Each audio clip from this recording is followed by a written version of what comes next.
All right. So, what's your name, buddy? My name is very impossible to pronounce in English, but Okay. it's Achilio. It's what? If Achilio. Achilu. Yeah, it's very hard. If you wanna Okay. just call me Corgi, I think that might be better, Corgi. just for the stream. Call you what for the stream? It's Corgi. Corgi. It's how I'm usually Corgi. named in games and whatnot. Yeah, Corgi. Okay. Cool, man. And so help and so tell me what we're kind of talking about today. I think we had mentioned something about sociopathy. So you think that sort of fits with who you are? Yeah. I uh when I did the forms for like the interview or whatever, Hmm. when I filled it in, I had like a couple options that I could talk about, but most of them I think were already worked on during Okay. multiple streams. So I thought I would go with the most important one I think about me, and also the one I least worried about or like talked to anyone about, like of all of them. Okay. So Yeah. tell me what you. So what are you concerned about, or what are we talking about here? Why do you feel like you're a sociopath? What does that mean to you? Uh, to me, it means like I'm more manipulative than other Okay. people in a way, and also that I don't really have. It's not that sounds wrong.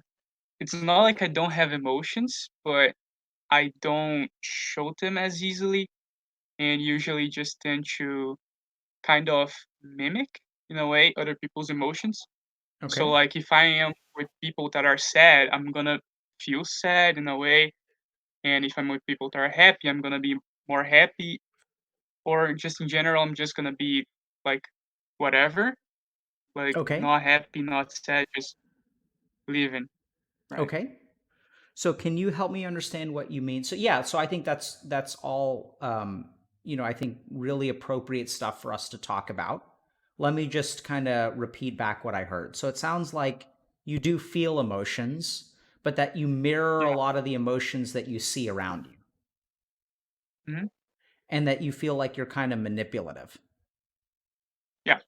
Okay. So we can talk a little bit about what you feel and why you mirror and things like that. So we can talk about emotions, and we can also talk about manipulation. Do you have a preference about what you want to talk about first? I guess you can start with the emotions. Okay. I So can tell me, elaborate more on the yeah, manipulation later.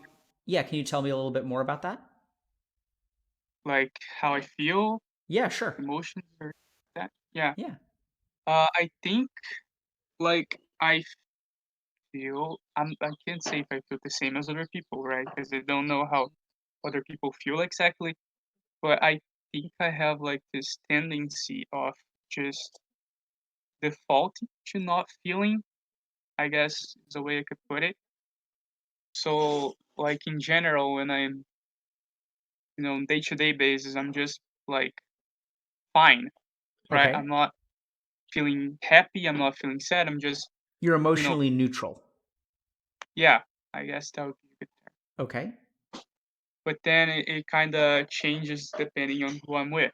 So like for example, if I'm with my sister who has like a tendency of being more towards the sad side, I'm gonna be more like sad. I'm gonna be more down. I'm gonna speak less and whatnot. And when I'm like having an argument with someone, for example, like if I discuss something with my girlfriend, I have a fight or whatever, and she's very sad by it, I'm gonna be sad about it too, like the same Do, way she is, do you even if feel I'm not really sad deep inside. so do you feel sad or do you act sad? Yeah, that's kind of like the issue. I can't really tell. I feel like sometimes I'm just acting, and sometimes I think I'm actually just feeling like copying it or Yep. just acting it. It's very hard for me to So tell it apart. this is something that's very important. Okay, because like let me explain this. So if you feel things that other people feel, you're actually not a sociopath at all. You're the opposite. So Right. if you are empathic, so if we think about sociopathy, the way that I understand it is that your capacity to feel what other people are feeling is actually low. So I'm a psychiatrist, and sometimes I can sit with people that are suicidal and they want to kill themselves. And if I was very, very empathic, or if my empathy was uncontrolled, I would feel really suicidal too. Does that make sense? Like empathy is feeling what someone else is feeling. So when you say, when my sister is sad, I feel sad too if I'm around her. So in order for me to do my job, I have to be able to not feel what other people are feeling. Does that make sense? Right. Now, the tricky thing Yeah. here I is, go ahead. No, I think it's actually more like acting, and the sister example was kind of a bad one. Okay. Because my tendency when my sister is sad is actually just like acting in a different way than usual. Because I'm usually very reserved. Like I'm more to myself, more like doing my own things, minding my own business. So when she comes and she's sad and she wants to talk to me, or she's just feeling down in general and I want to help her, which is actually kind of rare. But What's kind of if rare? I feel like it, like me wanting to help her, I usually just tend to ignore it, the issues she has, because it's very hard to deal with her. So I tend to just avoid it, basically. So when Okay. I want to help her, I tend to like act more um not extrovert, just like more of a funny person in a way, right? So Do you know I what a chameleon is, jokes and I try to make her Corrigy? happy. Do I you know? know what the animal is, yes. Yeah. Are you a chameleon? Do you change your colors based on what other people around you look like? I guess. No way, yeah. Right? So like the thing about a chameleon is you can stick it on a green plant and it'll turn green, Yeah. and you can stick it on a gray or brown plant and it'll turn brown. Is that what you do? You change your colors to match the people around you? Yeah, pretty much. Yeah, Okay. it's always like sometimes I have feel like more self-conscious about it, and I think like, am I just acting all the time? Like, am I just basically making characters for each situation? Like if I'm with my friends, I'm this kind of person. If I'm with my girlfriend, I'm this kind. Family, this. You know, yeah. Sometimes that's the thing that bothers me. What bothers you It's about that? it's like, what if I am just acting? Like, am I? Who am I in a way, right? Because if I'm just a bunch of characters for different people, which one of those characters is me, right? Because I can't be three different people. I Hmm. I I need to be one, Who do you and think which you one are? is it? I don't know. What's it like to not know Like, who you are? yeah, it's weird. I Hmm. wouldn't say it's necessarily bad because being like adaptive in a way is good, and kind of tying it in with the whole manipulation thing. It's usually good for me to be like that. Tell me what you mean by So manipulative. yeah, so like I think a good example would be how I am like in college and whatnot. Like I don't care about people or like whoever's in my class. I don't make friends with them or anything. I just tend to move towards them and you know act like I care about them and I like them and whatnot when it's useful to me. Like if I know there's an assignment I need to do, like some homework, right? Don't know the exact term in English. Like if there's some homework that I need to do and it's in groups, I know I need more people. So I go looking for more people and act like, hey, what's up? How you doing? And I like connecting with them just for that moment, basically. Just Hmm. to make a group, get rid of the homework, and then I'm done. I don't care about them, don't talk to them. So that's like How, one of the ways how I do you feel manipulate. about that? nothing. I just really don't mind it. It's Okay. just useful. So yeah, Yeah, so it sounds like when someone can when you need something from someone, you can be really nice to them. And when you're done needing people, you don't really maintain much of a relationship. yeah, and that's the way I am with my family as well. And everything. Like I don't really send messages to because I don't live with my parents anymore. I live with like my grandma's house. So basically, I just talk to them when I need money or something. Like it sounds awful, Yeah, and yeah, I know like people are probably saying like, "Wow, how selfish" and whatever. I don't know. I just can't control it. I sure. just tend to I just tend to do that. Just Yep. approach people, get what I need of them, and then just like reset to not caring about anything, like Okay. anything. So I know this is going to sound kind of weird, but let's just acknowledge that it does sound awful. It doesn't Yeah, mean that it is awful, right? And let's remember that we're not here to judge you. We're not here to say that you're a bad person. And I think it actually requires a lot of courage to share what you've shared. And it does kind of sound like you're sort of like a sociopath, you know? And yeah, and so let's try to understand what that means, and let's try to understand where that comes from, because you may not be, right. So I think that we think about the term sociopath as like black or white, right? Like right, you are or you aren't. But that's not the yeah, way that I see it. So just to share a little bit, I'm going to try to take the pressure off of you for a second and talk about myself, just so you can kind of, because I know you've shared a couple of things that can make people feel very judgmental, or maybe you feel vulnerable. So I'm going to just talk about myself for a second. Is that okay? So they can judge me too. All right. okay. So the first thing is that, like, you know, I think that empathy, so I just want to go back to this idea of empathy, okay? So empathy is the capacity to feel what other people feel. And there are a couple of really interesting, sorry, I'm tired. But, there are a couple of interesting things that you can look at with empathy where, uh, so when you like watch a YouTube video, let's say, and you see someone get kicked in the nuts, a lot of people have like an empathic reaction to that. And what they Right. do is, they'll feel something in themselves. Why are you smiling? No, because like the first thing when you say about that, I remember seeing like videos of just with my friends of like people getting karma in a way, right? So they Sure. do something bad to someone, they just like get kicked in the nuts, as you said, or something. And it's just like I always just laugh at it. I don't really Yeah. mind. I Yep. think it's just funny. So empathy is like, so people who have high amounts of empathy feel the pain of other people.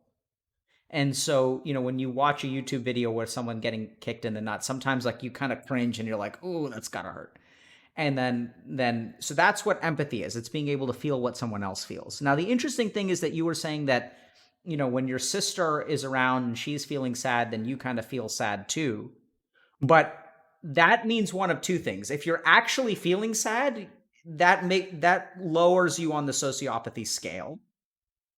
But if you're acting sad, that elevates you on the sociopathy scale. So on the outside, you could be the question is, do you actually feel sad when she feels sad? Because that means you're really not sociopathic, very sociopathic at all. But if you genuinely do feel, I mean, if you do feel sad, that means that you're empathic. And if you don't feel sad and you act sad, that is a little bit more on the sociopathic side. Does that make sense? Yeah. And what I found in myself is that, like, I used to be more like you, but then through, because it sounds like you really do act sad instead of feeling sad. Um, and let's just also acknowledge for a moment that,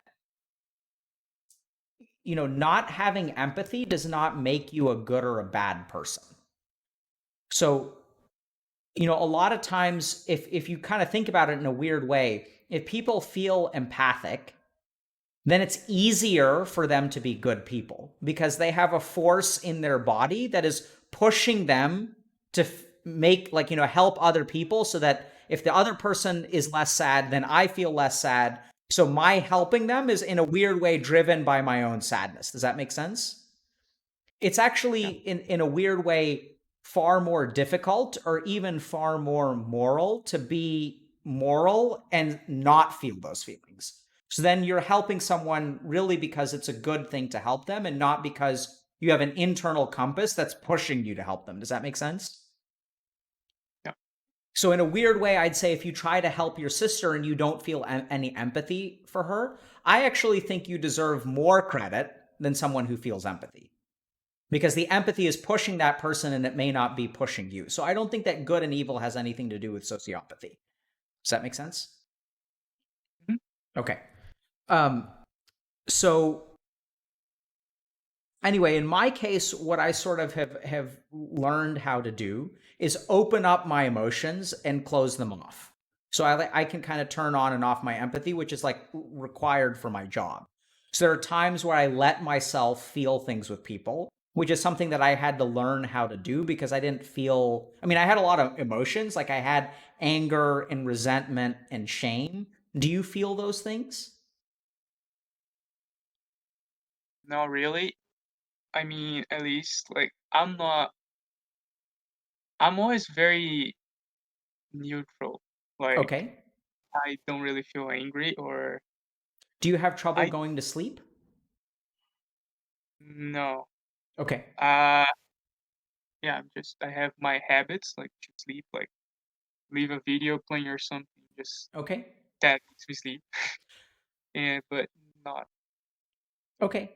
Is it okay if I ask you a couple more questions to get sort of a better sense of your relationships with various people? yeah. Okay.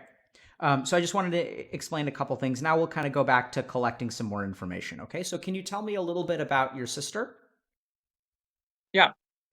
She has I don't think it's diagnosed yet, but she's more than likely she has I think it's BPD, right? Borderline Uh huh. personality. Yeah.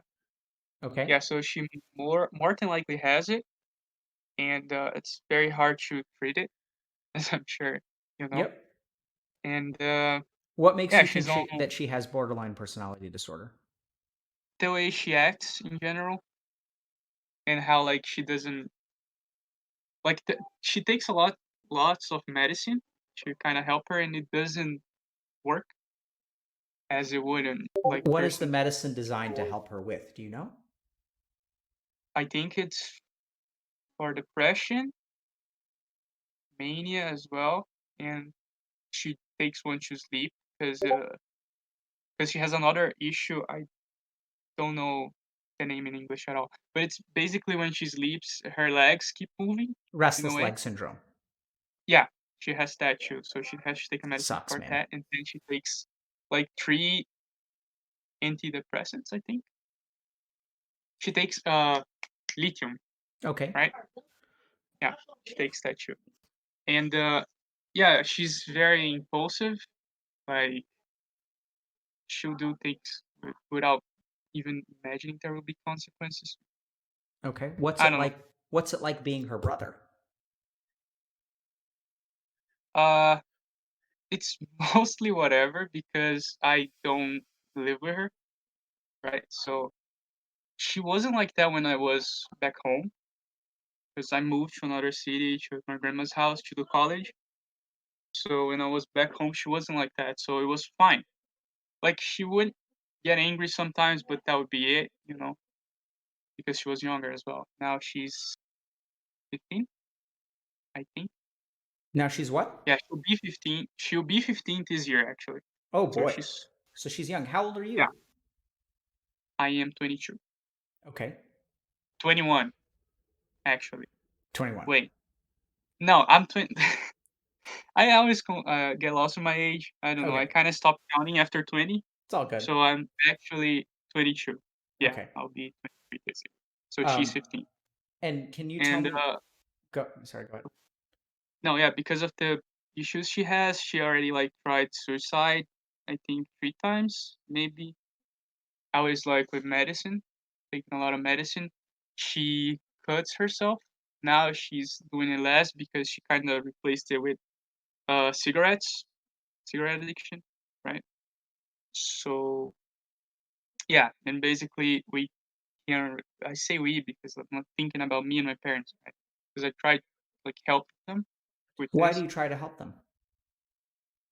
Uh, because it's like troublesome to have someone like that, right? Someone you can count with in a way. Like, if my parents need help, she's not gonna do anything to help. She's probably gonna do the opposite. And just knowing that they have to, like, keep worrying about her, like, and how much time and money they have to, like, waste on her, basically. I'm using some terms without thinking a lot about them, No, I and think yeah, it's good that you're doing that. So let's think about yeah, that for a second, right? So it seems like you feel like to a certain degree a lot of the effort that people make to help her isn't going to help. And let's be clear. I mean, that doesn't make you an asshole. It sounds like many yeah, people have tried to prescribe her different kinds of medication and mhm, that you guys have tried a lot of stuff. So it's not illogical for it to sort of for you to recognize that a lot of this stuff isn't really helping. But yeah. why do you try to I help? Yeah, as I said, it's because, like, I just don't wanna have someone like that in the family, like, someone so unreliable and uncontrollable, and someone who is, like, always so down in a way, and, also someone who just, like, keeps making my parents worry and everything. Why does it matter if your parents worry? Well, because hmm,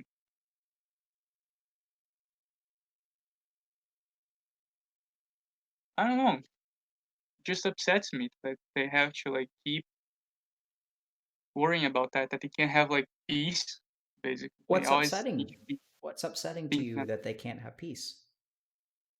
Why does that bother you? I don't know, I feel like everyone should, like, have times to just be with themselves and not worrying about something, but Mm-hmm. they basically can't, and Mm. it's, also, I guess, because of how much she, like 'cause they worry about her, but not just about her now, they also worry a lot about her future, right? Because Sure. she doesn't go to school, basically, because of the lack of sleep. Not lack of sleep, because she sleeps a lot, actually, so she Yep. misses school. Can you And yeah, can you that's can you like tell me a little putting her bit? I'm sorry. no, that's like putting her behind in a way, right? So she won't go to college the time she should be going, and it's gonna be Do you very late if care she about your goes. sister? I guess I used to care more before, like, before I realized how much I can't help her, because I feel like, no matter what I say to her or what I do or whatever, it should just resets back to, like, being sad and suicidal and just addicted to, like, cigarettes or whatever it is she is It addicted sounds like to. caring Yeah, about her is futile. There's yeah, no point to it.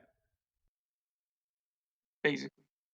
And you used to And I feel care like more. that's something my parents actually sadly kind of went through a little bit. Now they're trying hard again, I guess, to, like, you know, find something to make her stop doing those things. But yeah, they also went through, like, a little bit of a phase of, oh,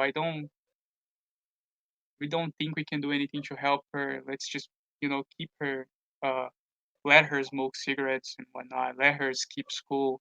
We can't do anything. We can wake her up. We can make her to go to school. So, you know, and if we, like, actually, when I tried to kind of reduce at least the cigarettes she was smoking every day, like, it, it would work for, like, a little bit, and then she would be just like, "Hey, give me more." And I would be like, "No, you already have had enough, you shouldn't have any more." And she would just be like, "No, give me more, or you know what I'm gonna do." And then she would go to the bathroom and cut herself, right? So there's nothing I can do in a way. Sure. 'Cause if I take the Sounds tough, cigarettes man. off, she cuts herself. It's, like, worse, Yeah. at least, short time. Yeah, and she's always saying things like, "Oh, when I'm 18, I'm gonna kill myself." And I'm, like, just like, "Why?" You know? Like, I can't really get her point of view in a way.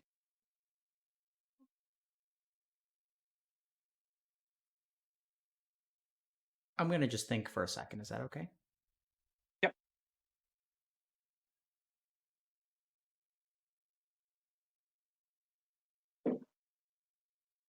Do you feel hurt, Corey? Not really. Okay.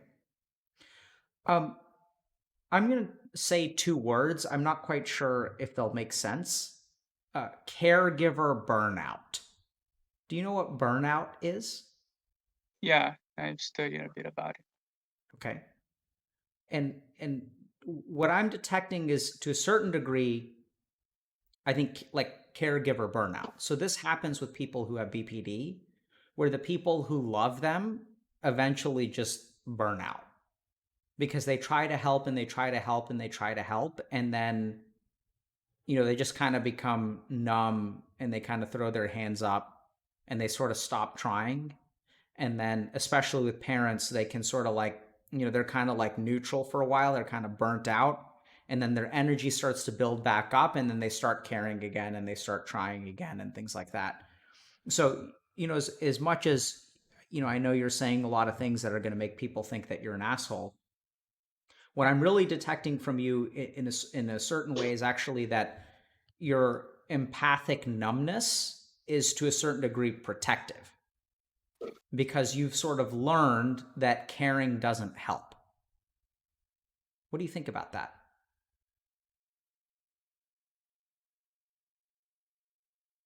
I don't know, cause like, I never really, like, worked myself up with her. Like, I never, even though I say, like, yeah, of course, try to help her, and that was very tiring in a way, right? Cause I tried to make her stop, and then it didn't work. But that was more of a past months kind of thing, A what kind of thing? even if like, couple past months, Okay. like, last 2 months, that's when I was trying to help more, and even before then, I already felt like this empathic numbness, as you say, Okay. so I'm not sure if it's really related. Maybe it Okay. made it more self-conscious to me, or I don't know, So it but I sounds like you don't think it's felt really you felt pretty numb before tried to help her. yeah, Yeah. And I think that that makes sense, right? Because I don't think that your patterns in college around like group homework and things like that, that's obviously not caregiver burnout, right? yeah, And so I'm not saying that it's all caregiver burnout. It's just I was exploring that because it seems like, I mean, you said that you used to care more or that you used to try more, and it sounds like, a lot of the reason that you try is because you're concerned about your parents and yeah, that they shouldn't have to try this alone. And at the same time, what I'm kind of hearing you say is push back a little against the idea of burnout. Maybe that's what happened to your parents, but you didn't really burn out. You just realized it was kind of a waste of time. Is that a better characteristic? A better way to put it? yeah, I think so. Okay. Okay. So sounds like maybe not so much burnout on your end and maybe just realized it was futile. Yeah. So can you tell me a little bit about your parents? Yes. So my mom has bipolar disorder. Okay. She takes, I don't know if she takes her medicine, but she should be taking medicine. And, she goes to a psychologist, and yeah, but it never really worked out. I'm What not does sure that if mean? it's just like she never got better. She's always this kind of she's a lot like my sister in a way. Like my family, it's me, my dad, my mom, and my sister. And basically, the way our family works is like I'm like my dad in a way. I'm calm more often than not, and my mom is more unstable. My sister is just like her, right? So if she gets angry, she's gonna act on it. She's gonna break things. Like her wardrobe is broken down. Basically, she like no doors, all screwed up. Forgot the word, but Do you think your whatever. mom may have BPD? I don't think so. 'Cause, well, because when I think of VPD, I think it's much more extreme, right? It's more Does painful your mom have periods and of more time deadly. for like weeks to months where she's basically normal? I don't think so. Okay. So I'm going to educate a little bit, okay? So once again, this isn't like medical advice, but I'm just going to explain sort of the differences in diagnostics between borderline personality disorder and bipolar disorder, okay? So this is something that's very poorly understood. So a lot of times people with borderline personality get diagnosed as bipolar. So what people think bipolar means, like I'll get a lot of people who come to me and say, I'm bipolar. And I'll ask you, what do you mean by that? And they're like, I'm happy 1 minute and I'm fucking pissed Yeah. off the next minute. And the next day I'm super depressed. And the next day I'm super happy. That's not actually bipolar disorder. So bipolar disorder is a mood disorder that is characterized by weeks of months of an episode of feeling a particular way. So people who have, sorry, my kid is screaming outside. Um, so, sorry, it's distracting. Can I have a second? Okay, I think we should be good. Sorry about that, guys. So what I was going to say is that bipolar disorder and mood disorders are episodic, which means that it's a mood that lasts for weeks at a time. So in bipolar disorder, for example, people will have manic or hypomanic episodes, which is days to weeks of having like a very high mood or being like super active, not sleeping. It'll last weeks, followed by usually a crash of like weeks to months of depression. It's not like super happy one day, super sad the next day. It's like 3 weeks of happiness followed by 3 months of sadness. So it's an episode. With borderline personality disorder, what we get is something called emotional instability or mood instability. So their mood fluctuates a lot more over the course of a day or is unstable like over the course of hours. So a lot of, when people come to me and they say I'm bipolar, and then this is the unfortunate thing is that, a lot of these people end up getting medication, but the medications like lithium mood stabilizers can help in terms of emotional instability. But generally speaking, medications like lithium prevent or reduce the long episodes. So if someone is depressed for like, let's say 6 months and I start them on lithium, my hope would be that they over the next couple of weeks, they come out of that depression and they don't get depressed for months again. It doesn't actually change how quickly their mood shifts over the course of an hour. It prevents whatever neurochemistry changes happen that keep people depressed for months. Does that make sense?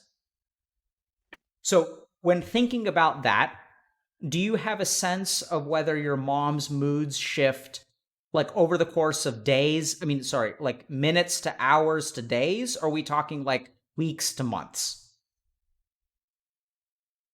Yeah, I think it would be more days. It's just that, like, when I think of borderline, I think more about the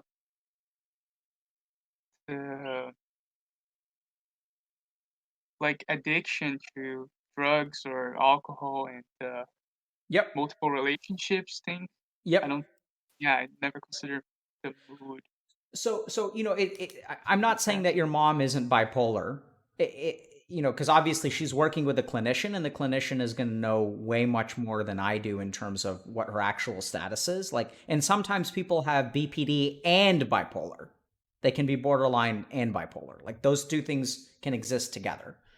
My point though is that, it's not uncommon for me to hear stories of mom with bipolar, daughter who's bipolar, but it turns out that daughter is actually borderline, or son is borderline, or mom is borderline. And really, it's all personality pathology. It's not like a discrete neurochemical imbalance that then corrects itself over time, which is the way that I think about a mood disorder. So I think about borderline personality disorder, or sociopathy, or antisocial personality disorder, is the way that your brain is wired. It's like the way that your brain is. Whereas a mood disorder, I think about a change in function. So it's the way that your brain operates for a particular period of time. Does that make sense? Yeah. So one is like the foundation, it's the structure, and one is an operation. So a mood disorder is the way that your brain functions for a period of time, then it goes back to functioning normally. And a personality disorder, and that's why we call it personality, because it's part of who you are, right? Corgi, when we listen to you, you're kind of saying, I don't know who I am. That's not an episode. That doesn't like come and go. That's like who you are. You don't have a clear sense of your identity. And it sounds like what you end up doing is that since you don't have a clear sense of your identity, you adopt the identities of people around you. That's the chameleon, right? So if people are sad, you're going to be sad. If people are happy, you're going to play the part. You're going to fit in because you don't know. So what color is a chameleon, really? I think it's green. See, no one knows, right? Yeah. Like, that's the whole problem. Is like, you don't know, like, I don't know what color I really am. And like, how can you, Yeah. who knows? Right? So we'll kind of get to that. Did that make sense about like BPD and bipolar and borderline and all that kind of stuff? Yeah. Okay. Also, I think like I should just add, my dad actually kind of recently got diagnosed with bipolar too.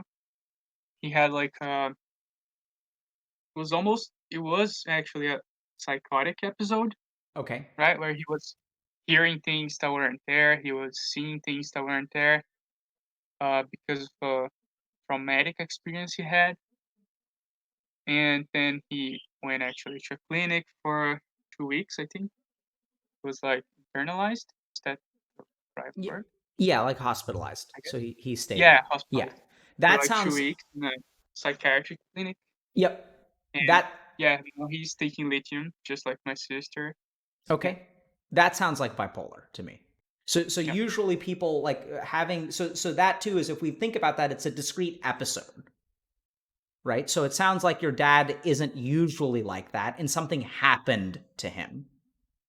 And then he changed the way that he was functioning, the way his mind was functioning, the way his brain was functioning, and he started acting a different way. It sounds like he needed intense treatment for a certain amount of time, and then hopefully he's back to normal. yeah. And by the way, dude, it sounds like, I mean, that's rough, bro. Like, it sounds like you have a lot of people in your family who really struggle, and that can't be easy. Yeah, it's kind of funny. I think how like all of them have like something, right? Like some kind of uh mental disorder. Thinks the word, and I just kind of don't. At least not diagnosed or never had any like issues that made me like actively look for like a diagnosis. Mm-hmm. How do you feel about that? Struggling. I think it's just funny. Like honestly, it's the same way. Like not necessarily physically. I mean, not in appearance. I'm not different from them. Like I'm a doctor or something. But it's like all of them have need to wear glasses. They have like issues, right? And I never did. My vision was always like perfect since forever. Mm-hmm. And even with me like always being on the computer and always playing games and whatnot, it never got worse. Mm-hmm. So I think it's just interesting to me like how even though I'm part of the family, I'm kind of completely different of them. Yeah. Yeah, I think it's just interesting. Kind of makes sense, right? I mean, I can imagine how it would be difficult to form connections with people like that if you feel different. Does that make sense? Like you just don't, you feel like you're kind of an outsider. Mhm. Yeah, Can you tell me? So you said that your mom and your sister are similar in some ways. Are you and your dad similar? Did I catch that right? yeah, In yeah. what way? It's like he's very like reserved and quiet and to himself, and also likes playing games a lot. Like I got that from him, I guess. What does he And play? right now he just plays FIFA. Okay. And what do you play? Just that. Well, I currently am playing League of Legends a lot, trying to Yeah, you're not play as much. absolutely fucking sociopath, man. I tell you what, like that's that's all the diagnostic information I need. Yeah, um, but seriously, I don't diagnose or treat mental illnesses on stream, yeah, so that was a I know. joke. So tell me in what way? So you get you're reserved. You guys both play games. What other ways do you think you're similar to your dad? I guess that's basically it. Hmm. Can I you tell think. me what Yeah. growing up was like for you?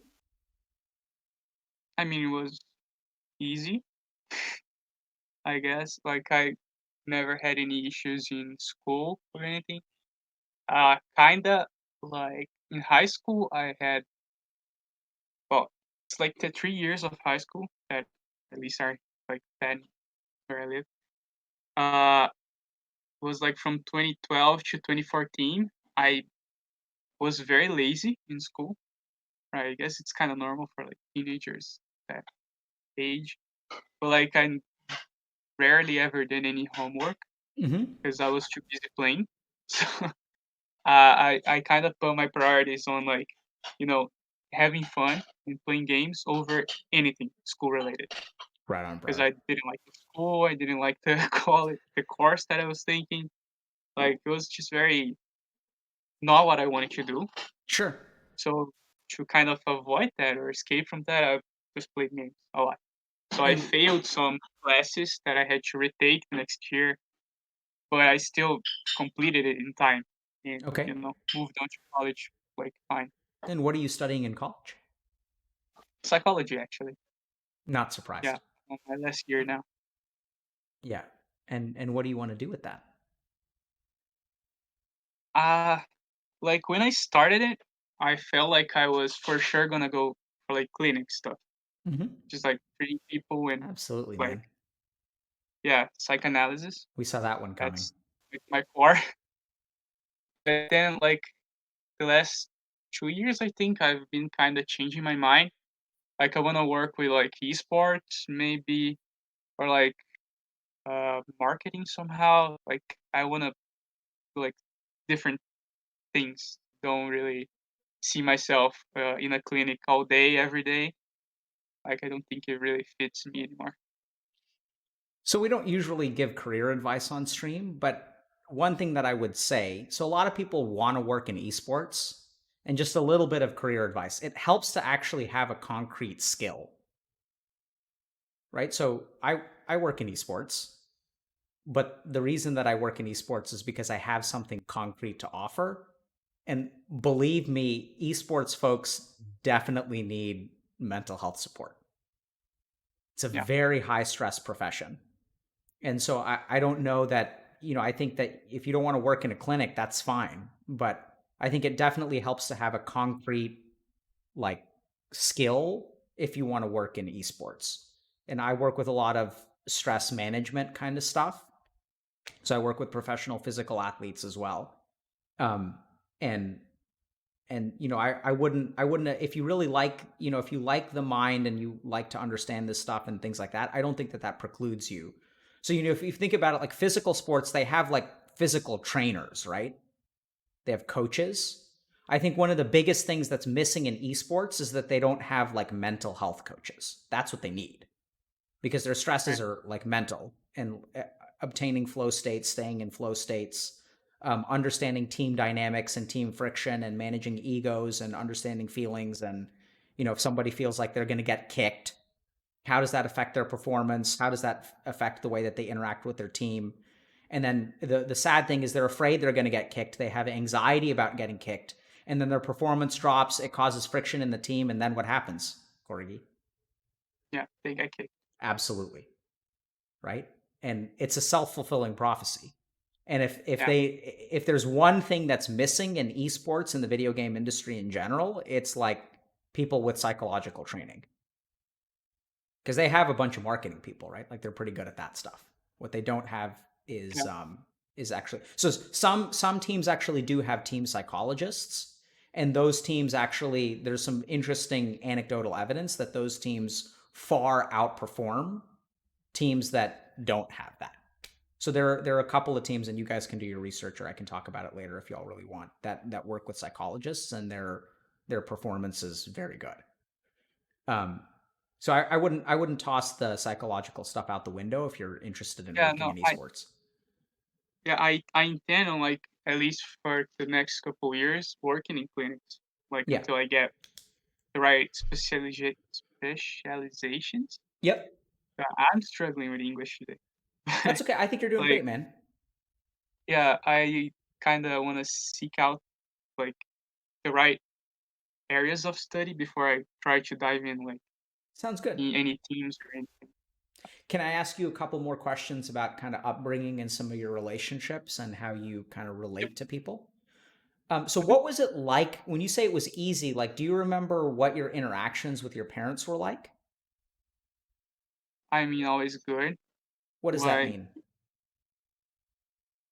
well, it's because I kind of compare myself like to my sister now because she's the one like I saw her growing up and I could compare like her growing up to my growing up. And so she's much more how can I say it? Like a rebel in a way, right? Hmm. So she asks my parents for something, they say no. She's gonna annoy them. She's gonna like call them names. She's gonna be rude to them. She's gonna hurt herself to try and get what she wants. And So that's like things I never did. Like if I asked my parents for something and they said no, I would just be like, yeah, that's fine. Like I can just wait for another moment or whatever. And like yeah, so I never had any confrontations with them. I was always very behaved, do your parents love you? I guess. Do you feel loved by your parents? Ah, it's kind of like weird because my dad was always more reserved, as I said, like just Hmm. like I am, right? Like more to himself, so it was never hugs and kisses and whatnot Yep. with me or my sister even. But my mom always like showed her how much she cared about me. Now I guess like when you get older, it kind of changes a lot, Yeah. So, right? like, Because when you're kids, it's more physical. It's more you can feel it easier. did you I would did you say. know that your mom growing up? Did you kind of know that you weren't sure what kind of mom you were dealing with? Like, was there like a Yeah, nice mom and an angry mom? yeah. I was always very self-aware. Yeah. And so, did it feel to you like sometimes that love was sort of like a switch that could be turned on and off? I I guess in a way, but at the same time, like even when she was angry at me, I knew she still like loved me and cared about me How did you know that? because like every time like if she got angry at me for some reason, which was very rare when I was growing up because Okay. I always did good things, I guess. Like after she fought like got in a fight with me or anything, she would just 10 minutes later she would come and apologize and say how much she felt bad for it, how much she loved me, and yeah. And how would So you I respond to guess that? yeah, I would just be like, yeah, it's okay. I know you didn't mean it. It's fine.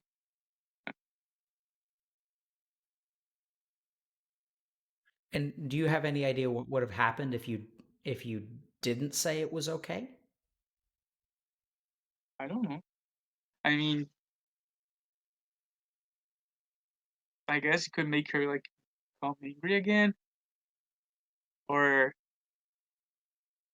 I don't know. It wouldn't make sense for me to like say it's not fine, because usually it was just like stupid things, never like anything big. Never got hit like the face or anything like that, like something impactful, I guess. Well, it was just like You she got would hit raise her elsewhere? voice or something. Not really. Okay. I guess like only when I was 7 or something, like some slaps into play, but that's about it. I don't remember anything else. Okay. So it sounds like you got along well with your parents. Can you tell me a little bit about your girlfriend? Like how so? Tell I me. mean, What's I she don't know. like? She's good. Like she cares a lot about me. I can tell. Like How can you tell? I don't know, she's always saying it, and she always shows like how she acts that like I'm very important to her, and you know, Is she important to you? uh, yeah, yeah, I How do you think know? so. I miss her a lot. Like if I if I stay like long times away from her, like I will miss her a lot. Yeah, I can't really go a day or two without speaking to her or something. How do you Yeah, feel I when you guess go it's very mutual. how do you feel when a day or two passes without speaking to her? It never happened actually. I've been dating her for 2 years. Like we had a little bit of an interruption because I was very I guess it was like one of those moments where I got self-aware. Like I said, like am I acting? Like who am I? So I kind of thought that that was being very bad, like for her, right? That you know, uh, I mean, I'm not sure who I am, so how can I say for sure that I love her, right? So like I told her that we should just take some time, basically, and we spent I think 2 weeks that I just wouldn't talk to her or whatever, and it was very like it was good for me to like realize that I missed her, that I needed that I needed her like with me, and like it was very bad for her. She got like very sad and wouldn't like do anything basically. She got very depressed because of it, Mm. and you know like I feel bad about it even now because I know even though we're back together and everything's back to normal, I know that I've still hurt her, right? Doing that, What and feels bad she about couldn't that? understand it. Uh, I don't know. Just like she didn't deserve to be hurt or anything. Hmm. It's kind of hard to explain. Because, And you said you became self-aware. What did you become yeah, aware of? of how I was kind of acting different in different scenarios. Like And with her, so I'm someone. In help public, I'm someone else. help me understand why that would lead you to take a break from your relationship to kind of explore that. Why would you do that? What difference does it make to her or to your relationship if you don't know who you are?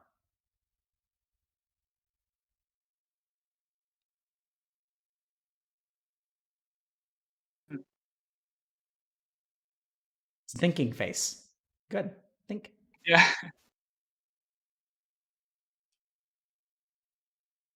I don't know. I guess it really didn't make a difference for her. But in my mind, I was thinking, what if this relationship is just like built on lies, right? Because What's wrong with that? what isn't wrong with that? a relationship built on lies, that's not good. So I don't know. I wouldn't want to be in a relationship with someone who is like lying to me. It's not the person. Sure, but she's not lying to It's, you. Would you want to be yeah, in a but I was, relationship where you lie to or the I other thought I person? was. No, Why not? that's not good. Lies are not good. Why not? I mean, right? What's Like lying to a kid that Santa Claus is real is okay, but lies in general are not good. so, Corgi, do you think people still think you're an asshole right now? How do you sound? Probably, I don't think so. probably. I don't think so, right? I, So can I share a couple of thoughts with you? yep. So for some reason I feel like maybe taking a little bit more of an educational approach to help you understand maybe why you are the way you are and what could be going on with you, and also kind of try to tie things together a little bit. Is that okay? I basically have a hypothesis at this point that I'd like to share, and um, I don't. Maybe the reason that I want to share my hypothesis is because I have enough information to form one. So I don't know. I mean, I would love to continue talking to you more. We could talk more, but I think I've basically gotten an idea of what I think is going on. Is it okay to share that? Yep. Okay. So the first thing to understand is that um, I don't think you're a sociopath. I think you have, so I don't really buy into that term to begin with, but I think that the way that you relate to other people and the way that you feel about yourself developed in an environment that really didn't give you a sense of identity or how to relate to other people. And I think what we see from your girlfriend is actually strong evidence that you're not a sociopath, but you still don't quite understand like what the fuck is going on there. Like you don't understand your feelings because you haven't had many situations like this before. Because it sounds like you very genuinely care about her. It sounds like you feel guilty for hurting her and you feel bad about that. Those are not things that we think about sociopaths doing. So I think that essentially what happened is you were raised in a particular way, and I'll say what that is. It's not your parents didn't do anything wrong, by the way. It's just you grew up in a particular environment where literally your brain learned how to relate to people in a particular way, and it didn't learn how to be empathic for good reasons. And now you're like new at empathy and you don't quite know what it is, but you definitely are like growing up in terms of your empathy with your girlfriend. Does that make sense? So let's try to understand why that happens. So let's start by understanding like how do human beings learn empathy? You learned about any of this stuff in your psychology class? I think so. Okay. Any ideas, or you want me to just launch into lecture mode? Go ahead. Okay. So let's just start by understanding how do human beings, how do like children learn how they feel? So, if a kid like falls down and they scrape their knee, how does everyone react to the kid? They'll get all worried. Sorry, It's okay. worried Yeah. about the kid. But like, is the kid really in any danger? Nope. Then why do they're all like, oh my goodness, oh, baby fell down, oh my goodness. Why do we do that? There's no danger to the kid, right? If you fall and scrape your knee, does everyone around you drop whatever they're doing, rush to you and say, oh my God, Corgi fell down, you scraped your knee, oh my God, Corgi is so hurt. Why do we do that with children, but we don't do that with adults? Kind of weird, right? So this is what's happening in a little baby's brain. So little baby falls down and feels certain things, and they literally do not understand what they feel, right? Does that make sense? Like a 2-year-old does not understand what it feels. They don't have that capacity. So how do thanks. So how do children understand what they feel is looking at the emotions of people on the outside. And this is why adults have exaggerated emotions. So that the child, if you have a subtle emotion, the child can't tell what you're doing. But if you have an exaggerated emotion, literally what happens in a child's brain is it looks at the worry on your face and it correlates that worry with what it's feeling on the inside. And then the child says, ah, okay, this is fear. This is worry. Oh, this is happiness. Because when a child goes poo-poo on the potty, everyone's like, good job, Corgi. You went a poo-poo on the potty and such a big poo-poo. You're such a good boy. It's exaggerated happiness, right? And so then the child knows, okay, this is what pride feels like. Because they look in someone else's face and they're like, okay, that's pride. That's how you express pride. This is how you feel pride. What I feel gets determined by what I see from other people. With me? It's almost like the facial expressions and emotional responses of adults are like the gold standard or the answer key or the facts about their feelings on the inside. With me? Do you understand what like gold standard means? Yeah. Okay. So what do you think happens to a child who has a parent who is completely neutral? What do you think happens to their capacity to understand their emotions? Just not there. Why not? Because she didn't have like an example to follow. Exactly.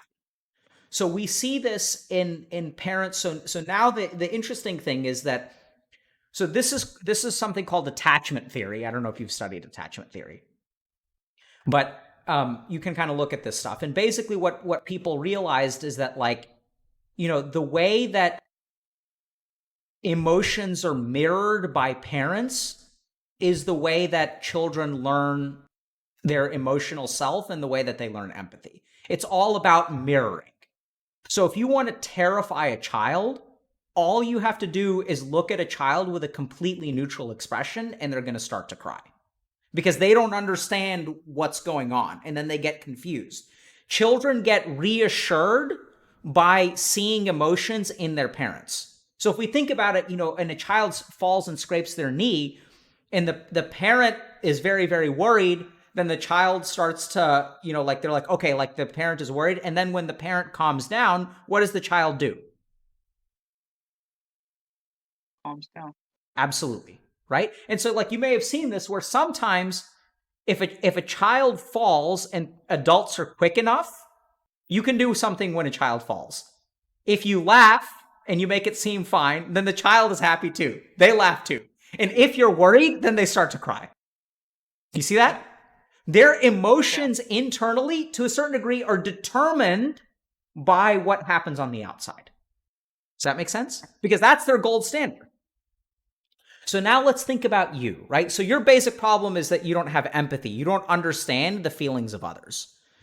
So one thing that we know from attachment theory, and if you look at data, children who grow up with parents with personality disorders tend to have difficulty with empathy.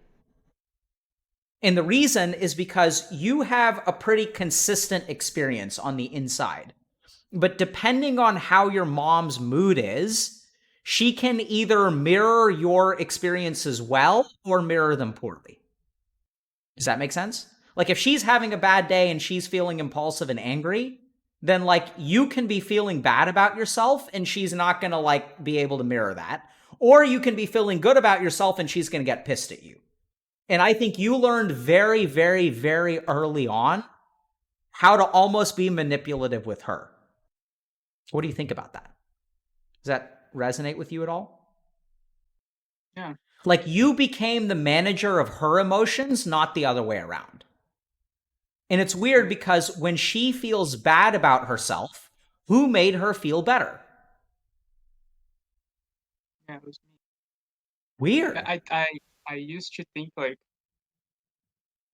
especially when I was from like 16 onwards, I always felt like my mom was more of a teenager than I was. Absolutely. She like all things stabilities and Yep. everything was teenager. Yep. Yeah. Absolutely. So adults with BPD feel like teenagers to their children. And it's a really strange thing that happened to you, right? Because like when you're 7 years old and your mom has done something mean to you, what you basically did is like you think about like, when a parent is mean to a 7-year old should feel very, very, very hurt, right? And then mom comes to you and apologizes, and then your hurt kind of like disappears. And instead, what you are is like caring towards her. And so what happens is like you lose a connection with yourself. What you are becomes less important than what you need to be for her. Does that make sense? Yeah. And that's when the chameleon is born. That's when, as a 7-year-old, you changed your colors on the outside because of what your mom needed. And you became what she needed. And then you learned this strategy, this adaptation. And I think you used the word adaptive, which I think is a great word. You adapted to ignoring what's in here and being what they need out there. And then what happened is you discovered something very, very cool. It worked. So now you say that you had a good upbringing. And this is the crazy thing. You didn't have a good upbringing because of your parents. You had a good upbringing because of you, because you learned how you need to essentially manipulate them. But it's not really like manipulation. It's just you recognized that if you do A, they're going to do B. And if you do C, they're going to do D. And you started relating to other human beings by recognizing that like what you feel is not as important is the way that you act towards them. Because if you act a certain way, you're going to set your mom off. And if you don't act a certain way, you're not going to set your mom off. And then what we see is your sister doesn't have that capability, which is why there's tension and sparks always between them. And it's also kind of interesting because now this is where things get kind of like interesting. Because if you look at the system of like Western psychiatry, what they say is that narcissism, sociopathy, and borderline personality disorder are all linked. They all have actually a common root. And in one person, it manifests in this direction. It's like a tree can grow straight up. It can grow it can grow to the right, or it can grow to the left, but the root is all the same. And these are things that are called cluster B personality disorders. So what people in Western psychiatry have done is they've looked at the different kinds of personality disorders, and they've said that, okay, these seem to be kind of like bucketed all together. And then there's cluster A disorders, there's cluster C disorders, but these are all cluster B. And so it doesn't surprise me at all that you essentially grew up, in a household where it sounds like your mom has something on the borderline personality spectrum, your sister has something on the borderline personality spectrum, and you have something on the antisocial or sociopathic spectrum. I don't think it's like just genetics. Like there may be a genetic component too. I don't think you're a bad person at all. I just think that the reason that you feel like you're a sociopath is because your emotional circuitry is underdeveloped. Because very early on, you learned that like your internal emotional circuitry, it got confused because you didn't get appropriate mirroring from your parents. And we can kind of see that because your dad is reserved, so you got neutrality from him. Like he may not have been exaggerated when you bumped your head. And then from your mom, depending on like which mom she was, you got like an appropriate response or an inappropriate response. And this is the crazy thing. If we think about like kids or teenagers who have strong identities of self, what are their parents like? Like, do you know someone who you think has a strong identity of like who they are? That's like someone that you know.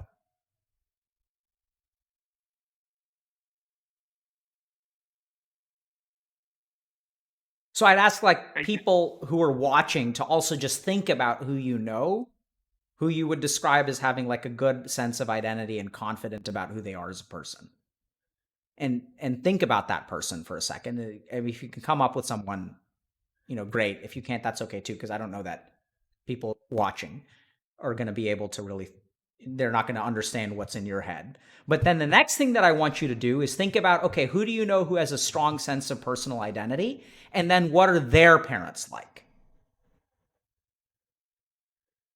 right? So, and I think the short answer is that those parents are going to be very good at being like reflective and supportive for that person's identity. And what that means is that like they let that person be who they are. But the basic problem, Corgi, is that I think there were a couple of times in your life, or maybe every day to a certain degree, that you couldn't who you were, being who you were was less important than being who you needed to be for your mom. And so you started to wither away. And now you're sitting at 22 and you're like, I don't know who I am. And yeah, because what the way that you learn who you are is through the mirroring of your parents, right? And this goes back to the idea of when a kid hurts himself, how does he know what he feels? It's because of the facial expressions he sees on the outside. Parental mirroring is what helps you determine your identity, because then you get data from the outside about who you are on the inside. Parental mirroring is also supportive like parents who are supportive. And we see this with like, you know what a tiger parent is? So tiger parents are parents that want their kids to be like super, super successful and don't give a shit about their feelings. Does that make sense to you? Yeah. Like, so a lot of like, a lot of people have tiger parents, and like what happens is the child has certain beliefs about, like, they have certain things that they feel on the inside, and the parent basically doesn't give a shit. And the parent says, I don't care what you feel on the inside. I want you to just do what I want you to do. And then those kids grow up to be like not confident and don't know who they are because their parents never gave them an opportunity to like discover who they are. Because anytime that child tries to express their identity, what they got from the parent did not connect with what they feel on the inside. Does that make sense? So I think now what's going on is you're starting to find a relationship where someone is kind of mirroring you, or you're starting to form an emotional connection, and you're scared because you don't really know like how to do this, but you're hungry for your girlfriend. Like that's the best thing that I describe. Like, it sounds like you really do love her and care about her, and you do feel things like guilt, so you're not like a sociopathic asshole. But I think what's new to you is like this sort of empathic connection. You don't quite know how to do it. And what I'm getting from you is that like, you're hungry for her. Does that make sense? That word? Help me understand in what way that word makes sense to you. Like well, when I started like dating her, it was 2018. It was basically I decided that I was gonna find someone that you know was good for me, and I would find a girlfriend that year. And it was like very fast that I found her, and that I noticed that she was a good person and she cared about me. So I guess I really hunger for her in a way of uh attention and love, and like really well expressed love, way. Because yeah, I even though I mean I had that a little bit when I was a child with my mom, but not really later stages, Yep. and I guess I needed that. So like that's interesting, right? Because you said that she makes it abundantly clear how she feels about you. Yep. So she does the equivalent of, oh my God, oh Corgi, because she says she shows and tells you how much she loves you. And you have to talk to Yeah. her every day. So she's doing for you what your parents should have done. Right. Right? She's providing that like amplified emotional response because your capacity to feel emotion is like, your volume is turned way down. So she has to send you big signals. And once you get big signals, then you start to form a connection. And I think you're going to be okay, man. I think you're going to be okay. And I don't think you have to end up like your parents. And most importantly, if you're thinking about having kids one day, I think your kids can be normal and healthy. Right? This is not a curse that has to get passed on.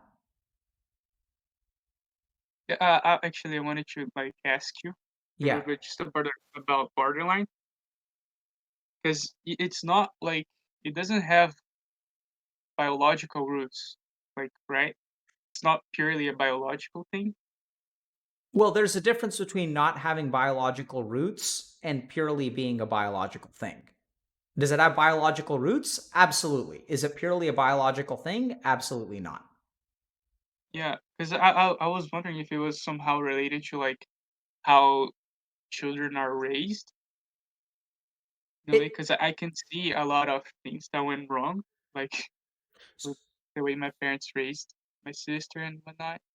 yeah, so let's remember that how you were raised doesn't mean it wasn't biological, Right. right? So like if I lose a hand in an accident when I'm growing up, biologically I'm missing a hand.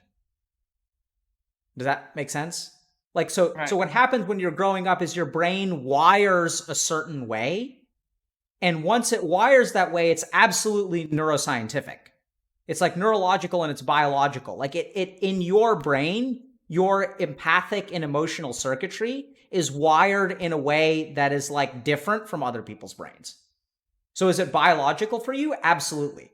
But is it genetic or predetermined? Absolutely not. Because our brain responds biologically to influences. If I'm a chef and I learn how to taste things, the biology of my tongue and my gustatory cortex, which is the part of my brain that can taste things, is going to be biologically superior to someone who is not a chef. With me? So here's what we understand about BPD, okay? The first thing is that there does seem to be a genetic component to it. But the tricky thing there is that I think that the genetic component could have to do with upbringing in the way that you're raised by parents who may have a similar personality disorder. Does that make sense? So even that it's not necessarily purely genetic. The other thing that we know that supports that it isn't necessarily biological or genetic in origin is that one of the biggest risk factors for BPD, you can just yawn. It's okay, man. The one of the biggest risk factors for BPD is actually trauma at an early age. So even if someone wins the genetic lottery and they get traumatized in a bad way, there's a decent chance that they'll develop BPD later on in life. So that's not genetic, but what happens to trauma changes our brain, right? So is it biological? Like absolutely, like the two are connected, Yeah. but it's not predetermined. Does that answer your question? Yeah. Yeah. So I think your brain is different. And we know that. So we've done brain scans on people with BPD, and we see that their brain is different from normal people. And here's just one example of this. So people with BPD, if you take an emotional insult, the amount of blood flow that goes to the emotional parts of the brain in a BPD person is like twice as much as what goes to a normal person. So their brain activates far more rapidly compared to a normal person after an emotional insult. The other thing that's really interesting is that it maintains blood flow to that part of the brain for like days longer compared to hours for a normal person. So their emotional circuitry turns on way faster. And this is what's really different. The biggest difference is how long it stays active. So for a normal person, we'll feel better after a couple of hours. For someone with BPD, they can be upset for days. And there's absolutely a biological correlate to that. But was it biologically or genetically predetermined? No, because the brain wired a certain way as a child to be emotionally sensitive. And if you want me to keep going, I can even explain further. And the reason that their brain wires that way is so oftentimes people with BPD grow up in households with abusive parents. And so what they have to do as a survival mechanism is be able to detect a tiny, tiny signal from a parent. Is my parent going to slap me across the face? And they have to know that the second that the parent walks in the door. And we had an interview a couple months ago with a guy named Coco B. And if you guys watch that interview, you'll see I talk about that a lot in depth. Where like, kids who grew up in abusive households are very, very attuned to the emotional state of their parents. And if they're not attuned, they get beat. So they have to take a tiny, tiny signal and amplify it And once they take that tiny single, oh, dad's not in a good mood today, I better be super, super nice.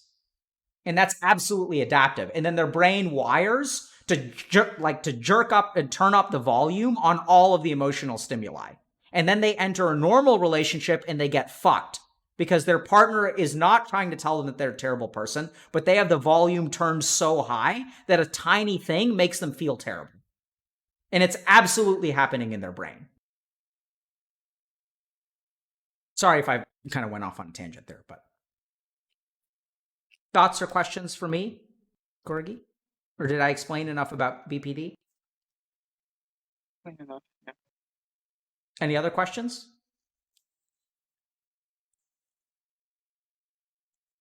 Or anything else you want to share?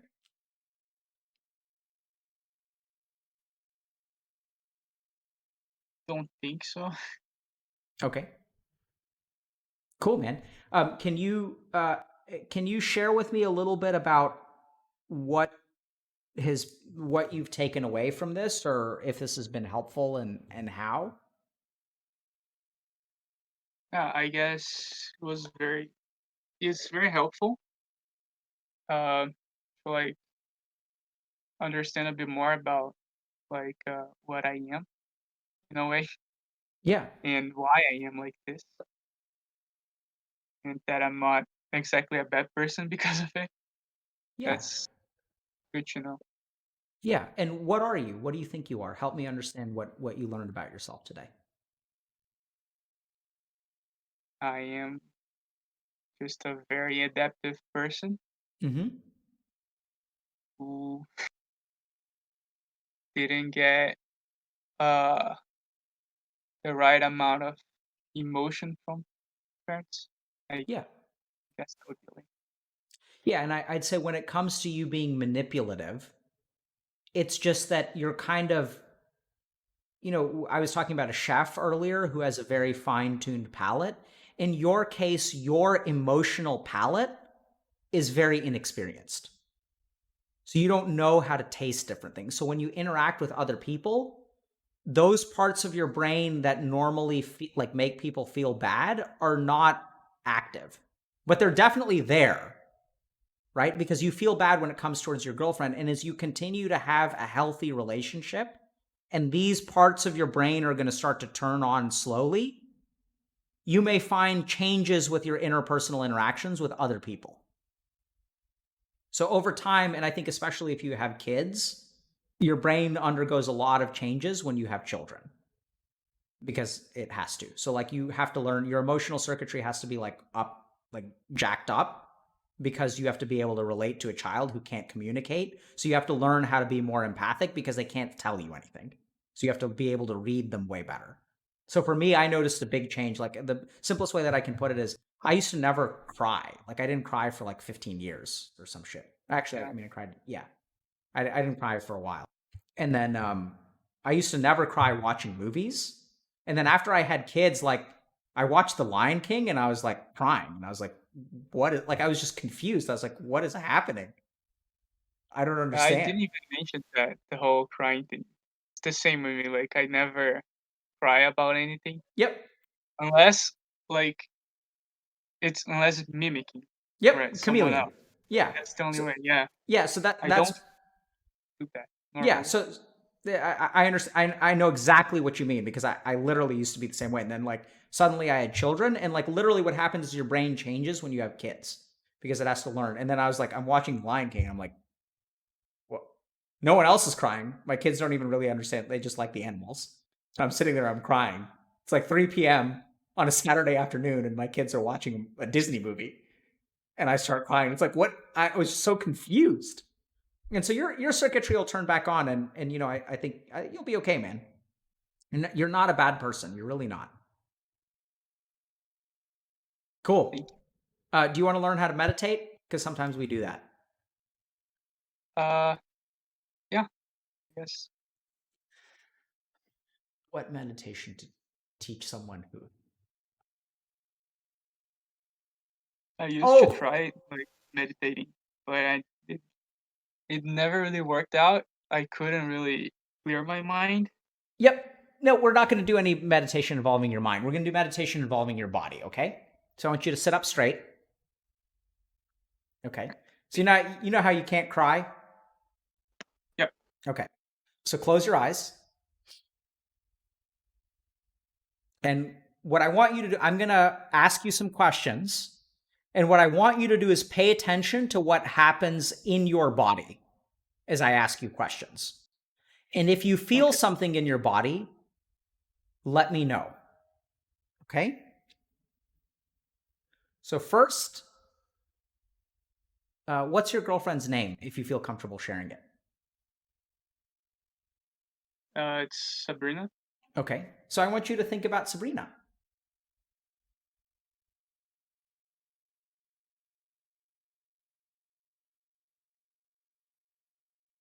What do you feel? Good. What does that feel like in your body?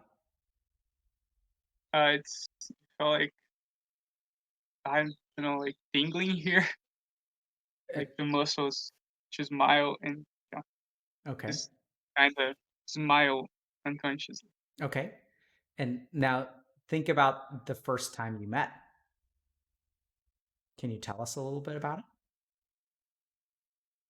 Yeah, we used to talk like online because of a mutual friend group, and the first time we met, we were going to the movie with a bunch of friends, and it was very like funny, because I was already in the mall that we were gonna watch with my friends, and I Mm-hmm. saw her like call me and just going straight up, like she didn't notice us because at the time she had like social anxiety, Uh-huh.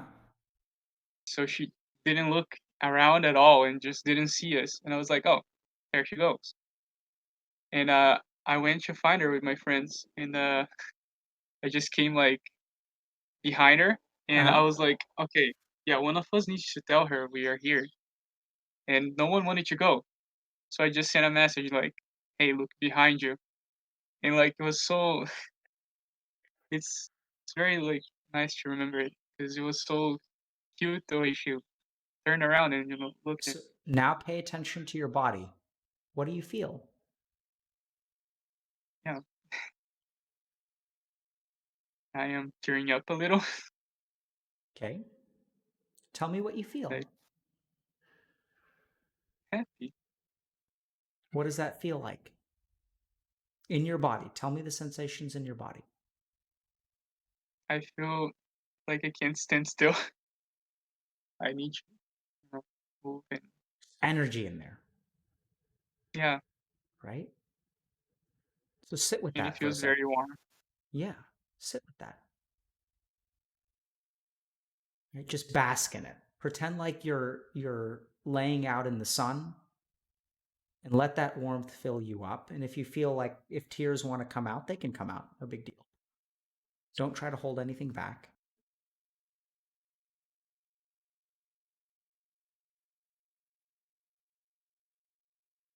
Let me check in. How are you? What are you feeling in your body? Or how are you feeling?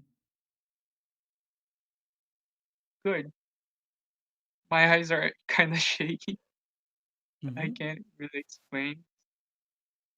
No. Right. So this is feeling. And your brain is trying to process it. It hasn't tasted things before. Right? Everything has been bland. And now your brain is trying to understand, what are these feelings? What is this? You're not quite sure. That's okay.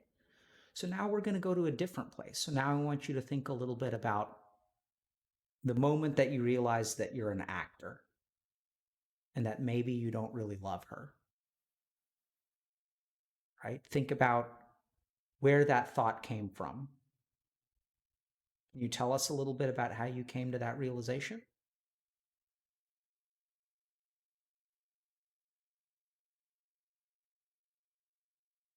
Um. Yeah, it was just like I was just doing things with my sister that day. Like she was here at a other town she lives in. And I was gonna go to a doctor or something. And on the way there, and basically the whole time, I just didn't send a message to her or anything. I was just thinking like how weird it was that I didn't think about sending her a message, or when I thought about sending her a message, I would just think on how should what should I say and how should I act when talking to her You're talking versus like, about Sabrina or your sister? yeah, Sabrina, and comparing that to how like I act towards my sister. So it was kind of both in a way. Mm-hmm. So what I'm hearing And is you were a chameleon that didn't know what color it was supposed to be, and you were one what? color with your sister, and you weren't Yeah, sure what color to be with Sabrina. And then yeah.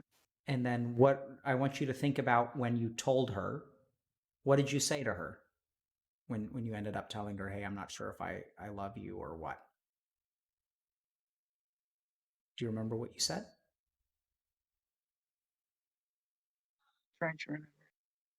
Hmm?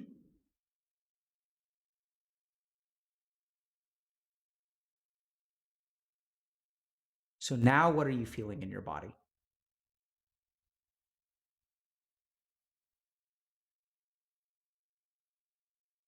Feels comfortable, I guess. Comfortable or uncomfortable? Uncomfortable. Okay. Where in your body do you feel uncomfortable? Sit up straight.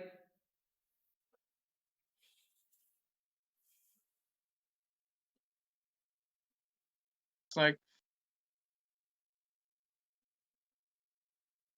the whole part here in general, like chest and belly. Good. So would you describe it as tightness or heaviness, or some people feel like their throat is constricting? Feels kind of empty. Okay. So now what we're going to do is I want you to just sit with that feeling for a second. Okay. So you may feel guilt or hurt or whatever. Those are the words that we use. And I want you to breathe into your belly. Now sit up straight and take a deep breath in through your nose and let it come all the way down into your belly. And slowly breathe out.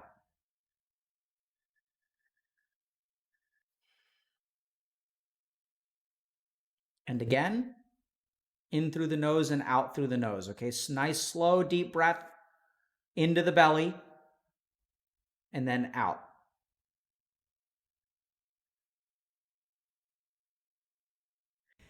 And now do it a third time. And this time, as you exhale, I want you to see if there's warmth in your chest that is kind of coming from the outside as you exhale and kind of going into that emptiness.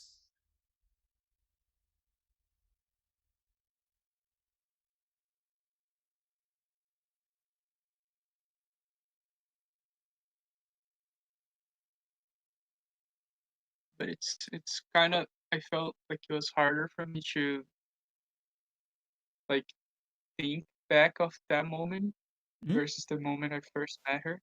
Yep. Until that one is so much longer ago. Yep. That yeah. So you're so overall, I know it sounds kind of weird, but that's basically the practice. So what I want you to do. So let me ask you something. When you were breathing in and out, what was happening to the sensations in your chest? Quite an experience, huh? You doing okay? I promise we're almost done. So let me just ask you one or two last questions. What was happening to the sensation in your middle part as you were breathing? uh, no, it felt like you got kind of worse when I was breathing in, right? And it got better when I was exhaling, Good. especially the last part. Yeah. Yeah.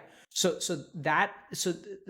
what I recommend to people if they don't know, because at the beginning of this you were like, yeah, I don't know what I feel, but if you're wondering who the real you is, Corgi, it's that person that you just were for like 90 seconds or 2 minutes or 3 minutes. That's the real you. Do you see that? It's not like an act. Like that's coming from in here. You're not trying to be, unless you're really fucking manipulative and you're fooling all of us, which is a possibility. Maybe this is the part of the chameleon where you cry because you're supposed to cry. But I don't really, I don't think so. But I would say that that is the real, right? And sure, you've been a chameleon your entire life, but you're in there, man. And there's good shit in there and there's bad shit in there. And that's what the real you is. It's all of it. And all you have to do to get to know that person is to just stop and close your eyes and think back through things or think back through your day. And it doesn't have to be big emotions. It can be all kinds of things. It can be little things. It can be small things. It can be fun things. It can be ice cream. It can be a plant. It can be a sunset. And just let yourself feel what's in there. And if things come up as you think about your sister or think about your dad or think about your girlfriend, as you think about not texting her for a day or two, how do you feel? What feelings come up? And then breathe into it and then breathe it out. And then do that for a while and you'll know who you are. Be good. All right. Yep. All right, man. Strong work. Thank you very much for coming on. Any last questions or thoughts before we wrap up for the day? Nope. Okay. I guess that's it. Thanks a lot, man. Take care. So that was good. That was fun. Weird, huh? Because like he really sounded like a sociopathic asshole at the beginning of that. And that's what I'm saying. Like you guys gotta, we have to be careful about the way that we judge ourselves. And I don't want you guys, so this is the problem, is that like, he looks at himself and he judges himself because he doesn't see the full self. You guys judge the person that you are today without giving enough credit to what made you that way.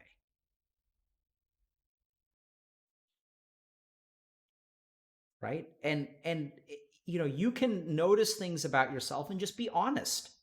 It doesn't mean that you're like a bad person. He's not a bad person. He's emotionally, his brain circuitry wasn't given an ideal environment to develop.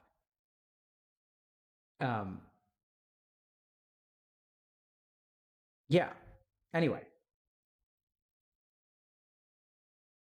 And yeah, right? So his okay.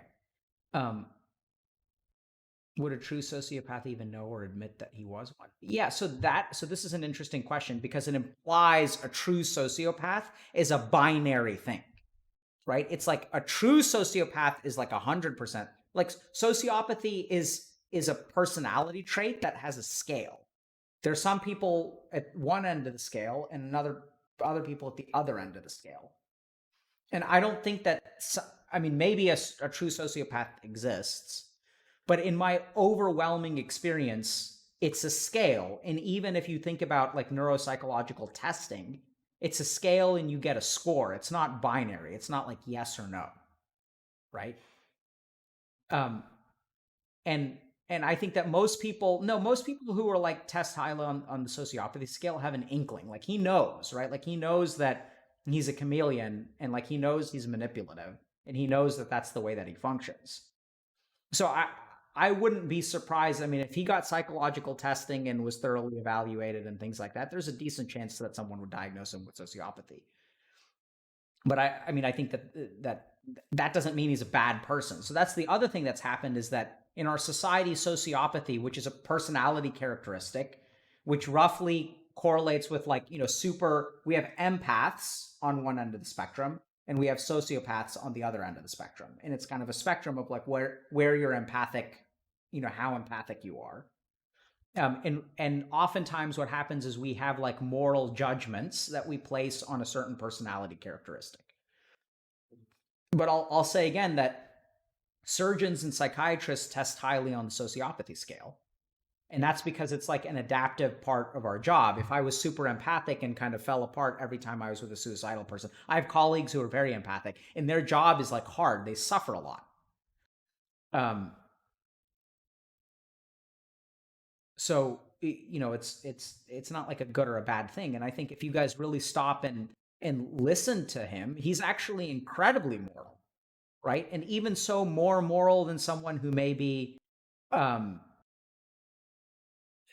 more moral than someone who may be empathic. Because without those feelings, he tries to do right by people, right? So it's like, it's not like he's like emotionally drawn. He makes choices out of like a genuine sense of choice. Uh, are you allowed to say what mental illness you think someone may have on stream? Sort of. So I don't diagnose or treat mental illnesses, so I don't make diagnoses. But I think it's fair to say, I mean, I think I have sort of an ethical responsibility to say, like, hey, man, you may want to get that checked out, right? So if someone struggles with anxiety, sometimes I'll say to people, like, hey, you should really think about seeing a therapist and see if you've really got that. I think that that's fair. It's not me making a diagnosis, it's just me suggesting that it's worth looking into. It's sort of like, if I see someone on the street who's got like a lump that I think could be cancerous, I'm not going to make a diagnosis, but I'm going to say, like, hey, man, maybe you want to get that shit biopsy, right? That I think is a duty that comes with knowledge. Yeah. So I thought that was really fantastic. I hope you guys enjoyed it. A lot of people have been asking about sociopathy. Um, and so hopefully that was helpful. And I think that's actually a really good example of what I think real sociopathic tendencies sort of look like, and it's like complicated. And oftentimes it has to do with like the way that this person was raised and then the way that they were taught about emotions and things like that. So, thank you guys very much for watching. Thank you guys for supporting us. And supporting us during Mental Health Awareness Month. I think sociopathy is one of these things that's poorly understood. And if you guys feel like y'all are sociopaths, then like that doesn't mean that you're bad people. And chances are, you are that way for a reason. And it's like you can still change. Like you don't have to be that way. That's the cool thing about personality, quote unquote, disorders, is that even though your brain is wired a certain way, it's not like you can change. Like people with BPD can no longer meet criteria or even be cured of BPD. It happens, right? People who are like codependent, which is another personality disorder, or people who are narcissistic, they can no longer be narcissistic or no longer meet criteria for the disorder, which this is the tricky thing about psychiatry is we like draw a line and we say you either have it or you don't have it. But it's all a spectrum and people can get better, right? Like I used to be a narcissistic asshole too, and I got better. Can alexithymia be treated? Absolutely. So he's also alexithymic. And the way that you treat alexithymia is exactly what we did, right? He's a guy and he's like, yeah, I don't cry. And then like within 30 seconds, he's like tearing up thinking about his girlfriend. That's how you treat alexithymia. It's like you just teach people how to engage with their emotions. And you teach them how to taste things. And it's going to start with big signals, right? If I started to ask him about his sister, he's probably got emotions there that are buried too. But we start with the girlfriend. He learns how to taste those emotions. Amplified responses from girlfriend. As he becomes more sensitive or more in tune, he can tap into other emotions, tap into other emotions, tap into other emotions. So, what about internet trolls? I love talking to internet trolls. None of them seem to want to come on though. So, what's the difference between alexithymia and sociopathy? So, alexithymia is a symptom, right? It's a particular slice of thing, and it's inability to determine your internal emotional state. Sociopathy is people who don't feel empathy. So sociopathy is there are more complicated definitions or better definitions than what I'm giving. I'm giving a simplistic term, but the way that I think about sociopathy is I think about it as a spectrum on like the empathic scale. And so it's inability to like feel the emotions of other people, and alexithymia is inability to determine your own emotions. So it's an issue of direction. Good question though. Yeah, so one person says, how about if I feel too emotional? Like sometimes I get emotional watching things that are not emotional at all. Yeah, that signals to me that you've got pent up emotions that are buried down there that come up at random times. So you got to process that stuff too. That's more about cleaning house and processing old emotions that have built up. Do you talk with viewers? Absolutely. That's what we do. That's what we usually do. Yeah. Okay. Is no one a truly bad person? No, I think there can be people who can be bad people. Absolutely. Yeah. People can do bad things. Sure.